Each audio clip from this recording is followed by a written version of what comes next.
VOA 뉴스 투데이 시작합니다. 미국이 북한의 해킹 조직 3곳을 제재 대상에 전격 추가했습니다. 세계를 뒤흔들었던 해킹 사건 주범들을 제재 명단에 올린 건데 이들이 북한 정찰총국 소속이라는 점을 분명히 했습니다. 연방수사국 등 정보기관들은 북한 해킹 조직이 새 악성 코드를 유포한 내용을 공개하며 경고했습니다.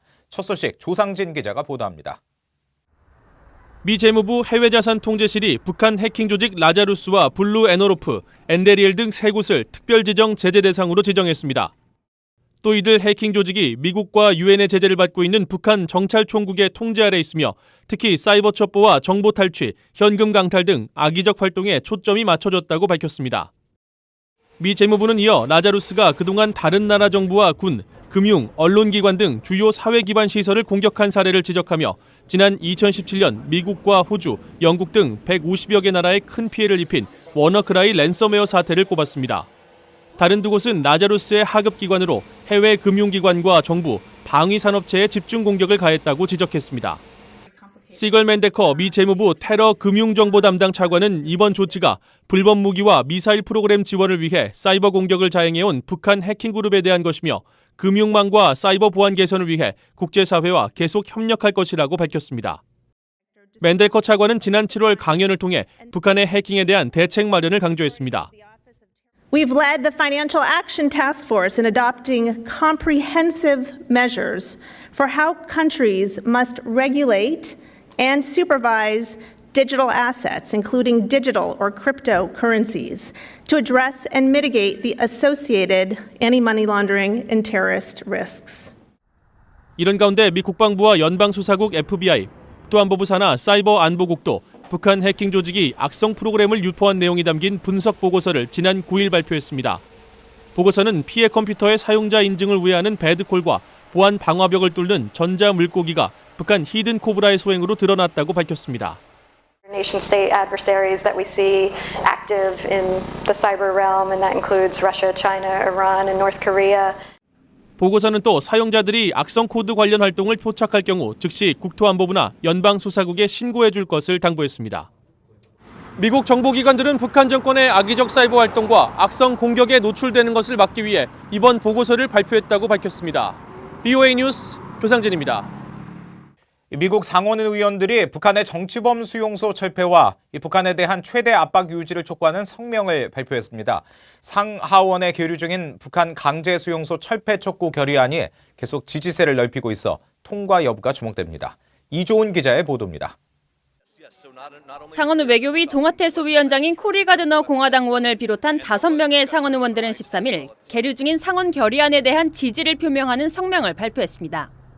가드너 의원은 성명에서 북한이 완전히 비핵화하고 이런 수치스럽고 비인간적인 수용소 시설의 전면 철폐를 포함해 주민들의 인권을 존중할 때까지 미국은 김정은 정권에 대한 최대 압박 캠페인을 유지해야 한다고 밝혔습니다. 상하원 결의안은 북한 지도부의 수용소 전면 철폐를 촉구하고 북한 정부의 반인도 범죄를 전담하는 특별재판소 설립을 국제사회에 촉구하는 내용이 핵심입니다. He has failed to raise legitimate, widespread human rights issues, in particular human rights violations by the North Korean regime. When I was in South Korea, I met with North Korean defectors and was reminded of the ways in which North Korea is a remarkably oppressive government. 결의안은 또 북한 정부의 인권 유린 행위의 전면 중단을 촉구하며 특히 유엔 인권위원회와 북한 인권특별보고관 그리고 국제적십자위원회가 수감자 석방과 재활치료를 도울 수 있도록 수용소 접근을 허용하라는 내용이 포함됐습니다. 북한 강제 수용소 문제는 북한에 억류됐다 송환된 뒤 숨진 미국인 대학생 오토 원비어 사건과 함께 미 의원들이 자주 거론하는 북한 인권 유린의 대표적인 사례입니다. 트럼프 행정부가 북한과의 대화 국면으로 접어든 시기에도 미 의회에서는 북한 강제 수용소 철폐를 촉구하는 결의안이 잇따라 추진됐습니다. 지난해 3월 하원 결의안을 시작으로 한 달 후 상원에도 동일 결의안이 상정됐고 새 회기가 시작된 올해도 유사 결의안이 상하원에 상정돼 계류 중입니다. 북한 강제 수용소 철폐 촉구 결의안에 대한 의원들의 지지가 초당적으로 확대되고 있는 가운데 미북 비핵화 협상이 어떤 영향을 미칠지도 관심입니다. VOA 뉴스 이존입니다. 최근 신규 노선을 늘리면서 증편을 예고했던 북한 고려항공의 운항이 다시 감축된 정황이 나타났습니다. 8월부터 운항할 것으로 알려졌던 마카오 노선은 아직 잠잠한 상황입니다. 함지아 기자가 취재했습니다. 북한 고래항공은 지난 여름 중국의 다롄과 산둥성 진안을 신규 취항지로 추가했습니다. 기존 베이징과 shenyang, 상하이, 러시아 블라디보스토크에 더해 최대 6개로 취항지를 늘린 겁니다. 그런데 이 중 상당수 노선이 9월에 접어들면서 운영되지 않고 있는 것으로 나타났습니다. 항공기의 실시간 위치 정보를 보여주는 플라이레이더 24에 따르면 고래항공은 지난 7일부터 13일까지 일주일 동안 베이징과 상하이, 블라디보스토크 등 3곳에만 항공편을 띄웠습니다. 매주 운항했던 다롄과 진안은 더 이상 운영되지 않았고 지난해부터 운항이 뜸했던 shenyang행 노선도 사라졌습니다. 또 일부 언론들이 8월부터 신규 노선으로 운영될 것으로 예고했던 평양과 마카오 간 직항 노선은 개설되지 않았습니다. 불과 한 달여 만에 북한의 고래항공은 국제사회 제재 부과 이후 줄어든 운항 상태로 다시 돌아간 것으로 나타나 지난 여름 증편은 일시적 현상이었을 뿐 아직도 제재 영향을 받는 것으로 보입니다. 하지만 북한은 최근 중국을 이용한 관광 수익 확대를 시도하고 있는데 이런 움직임은 중국의 대북 제재 이행 완화와 관련이 있다는 지적이 나옵니다. Sending a signal, look, we're willing to continue to invest and trade with North Korea in any area where we think it's legitimate to do so. 북한은 최근 마식령 스키장 외에 또 다른 스키장 등 대형 관광단지 건설에 착수한 것으로 알려졌습니다. 북한은 일반 주민들을 위한 시설이라고 말했지만 중국인 관광객을 염두에 뒀을 것이라고 전문가들은 분석했습니다. BOE 뉴스 함지아입니다. 마이크 펜스 부통령은 북한이 협상 테이블로 나오는 것은 미국의 강력한 힘 때문이라고 강조했습니다. 펜스 부통령은 13일 메릴랜드주 볼티모어에서 열린 2019 공화당 하원 의원 연찬회 연설에서 더욱 강화된 힘과 함께 미국이 다시 세계에서 존중받고 있다고 말했습니다. 이어 미국의 동맹국들은 공동 방위와 관련해 과거보다 더 많은 것을 하고 있으며 북한과 같은 불리한 국가들이 평화 문제를 논의하기 위해 회담장으로 나오고 있다고 언급했습니다. 그러면서 트럼프 대통령은 오직 힘을 통해서만 평화가 이루어질 수 있다는 것을 알기 때문에 이런 일들이 일어나고 있다고 강조했습니다. 일본 정부는 무장한 북한 고속정에 지난달 일본의 배타적 경제수역 이이지를 침입해 외교 경로를 통해 항의했다고 밝혔습니다. 일본 정부 대변인인 스가 요시대 관방장관은 13일 브리핑에서 지난달 23일 일본 이이지 내 어장 서쪽 해역에서 단속 활동을 하던 일본 수산청 선박에 소총으로 무장한 북한 고속정이 접근했다는 요미우리 신문 보도를 확인하며 이같이 밝혔습니다. 이 신문은 당시 주변에 일본과 북한 어선이 여러 척 있었으며 일본 어선들이 조업을 계속하는 게 위험하다고 판단해 수산청이 대피 명령을 내렸다고 설명했습니다.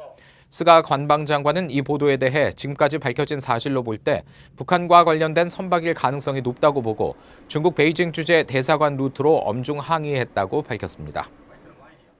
미국 정부 고위 당국자가 중국 통신 장비 업체 화웨이가 북한의 무선 통신망 구축에 관여한 사실을 확인하며 동맹국의 화웨이와의 거래를 거듭 경고했습니다.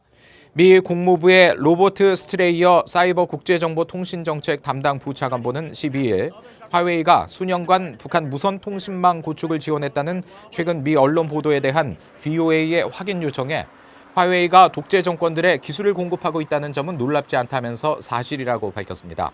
그러면서 화웨이는 사실상 중국 공산당이 조종하고 있으며 여러 국가의 국민 감시 기술을 수출해왔다는 점을 확인했다고 덧붙였습니다.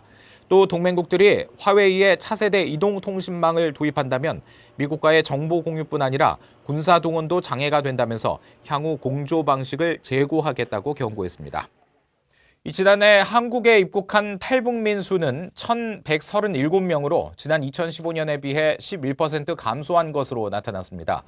한국통일부가 최근 공개한 2015에서 2018년 탈북자 현황 자료에 따르면 한국 입국 탈북민은 지난 2015년 1,275명에서 2016년 1,418명으로 증가했지만 2017년 1,127명으로 줄었고 지난해에는 1,137명으로 집계됐습니다. 연령별로 보면 20대에서 40대 탈북민 수는 3년 전보다 감소한 반면 50대와 60대 이상 탈북민은 증가했습니다. 한국 입국 탈북민이 감소 추세인 것은 최근 북중 접경 지역의 단속 강화와 탈북 비용 증가 때문이라는 분석과 함께 중국 내 단속 강화로 한국 입국이 줄었을 뿐 탈북 자체는 늘고 있다는